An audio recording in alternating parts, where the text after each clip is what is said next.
Frequencies, everybody. I had to come in right after I wake up so I don't get going into my day and my dreams start drifting off away from me. So let me go right into it. So the first part of my dream, I was in Virginia. You kept saying I was in Virginia. I remember saying that the weather was 83 degrees, and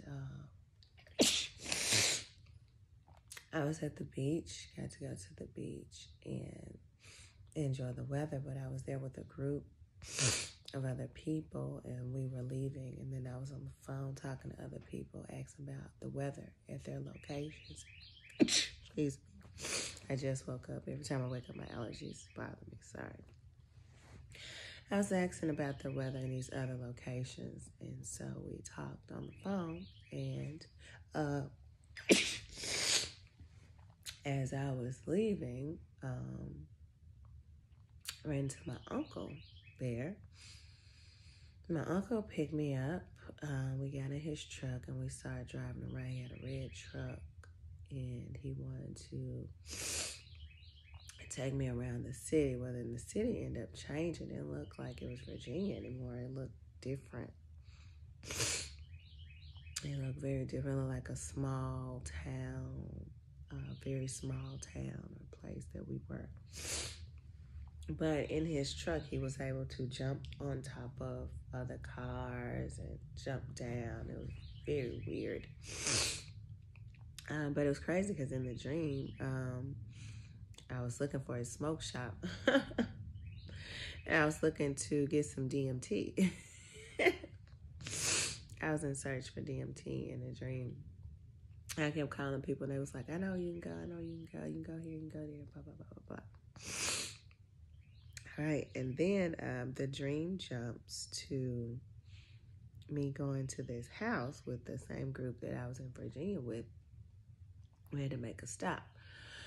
In this house, it was this group of ladies, and not quite sure what they were doing, what they were up to, but one of them was Indian, and the room turned into my house, and the Indian lady and her daughter started decorating, putting up all this Indian Arab-like curtains, and they started decorating for me, and I loved it. I was like, oh, so beautiful. It was this blue, like soft baby blue curtain. She was putting up another decorations. I told her, I said, I love it, so pretty. I just want you all to just decorate my whole house. It's just so pretty. So anyway, I would go into another room, and it was these baby cribs, and it was a lot of different cribs, baby cribs, which I thought was very weird. These baby cribs. And then I was able to be in that room, but I was also outside in my car on the phone. It was two different places at the same time, and I was on the car and phone talking to the guy who was doing security, police officer or whatever, in the parking lot. And we were talking, and he was telling me about his belief system and how people say they know or understand everything. And I was like, but then they're still not sure. And then I said, well, if they come in contact with God, God is truth, then they know the truth of who they are, because there's no way you can be in connection with God. If you're in connection with God, you know the truth, because God is truth. That was the biggest thing. That's why when I woke up, I was like, what is that about? And it was like, okay, if you come in connection with God and God is truth, then you know the truth of everything. There's no way that you can be in connection with God and not know your truth, because God is truth. They just kept going on, in our conversation.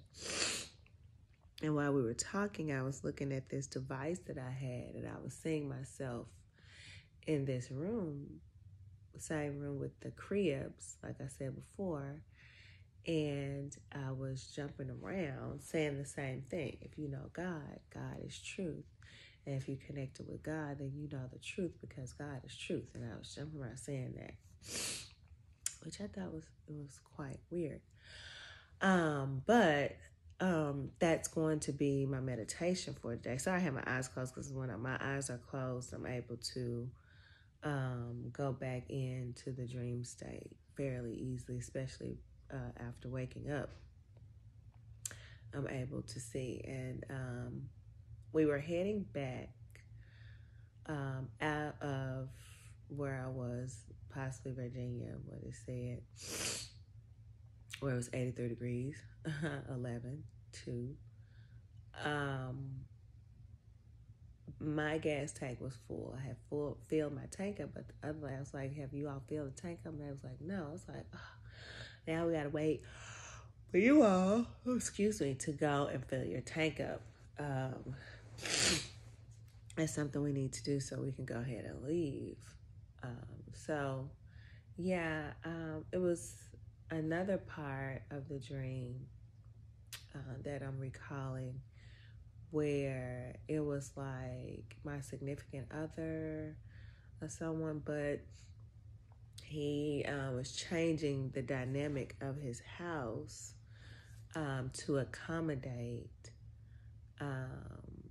It was like he had children or something. I don't know, but he was accommodating his children. So he was moving his master bedroom to let his son have the master bedroom. Then he was moving these other rooms. So he was thinking about moving to the other room. And it was like we was on the phone and he was talking about how he was going to change up the rooms to accommodate these guests. And then I was able to get off the phone or see through the phone another room where it was like beds of children. I don't know why it was so many children and cribs and children in my dream. I've heard that that's like the ancestors when you see children. So no, not quite sure. But yeah, that was my dream. Don't know the significance of Virginia. Definitely going to look into 11, see what the 11 means, or 83 degrees. I definitely begin numbers and names in my dreams lately. Also about the babies, the Indian lady putting up decorations in my home that were like a baby blue, sky blue. Yeah, and search for the DMT. So yeah, all of that was the dream realm last night. Like I said before, I am not a dream interpreter. I do believe that we receive messages in our dreams, and we are here to share those messages and decipher them and see what the symbolism is in these dreams so we can be able to figure out the pieces to the puzzle of this realm, of this world, of this life. Every time we go to sleep, there's an entrance, there's a doorway, there's a portal that we can go through, and we can continue the experiences and receive lessons of whatever it is, or our other existences of our consciousness in other planes. And understand what that is, what those different existences are giving us, what that symbolism is giving us. And we can decipher it because there's a reason why we're experiencing it, there's a reason why we're seeing it. Nothing is just by happenstance. Of course, we know, usually there's no coincidences. There's no brushing it off. This is a crazy dream. Even with my dream last night, every aspect of it, I will be going through and thinking about it and deciphering it and seeing, why this was, why this is, what does this mean? I'll be going, after this video, going into meditation, as I always do, to start to break down parts and pieces of the dreams to make it make sense for me. And if it's any parts and pieces that you received, that you've heard, or even connection with the dream that you've had last night, then we definitely want to connect the parts and pieces. So yeah, my eyes have been closed majority of this video because I'm still waking up. Like I said, and it's easier for me to see my dreams, of course, when my eyes are closed, because my eyes have been closed this entire time, looking through another eye and going through my consciousness, and living and experiencing that life on other realms and other planes. Okay, so thank you so much. You all have a day of peace and bliss and higher frequencies.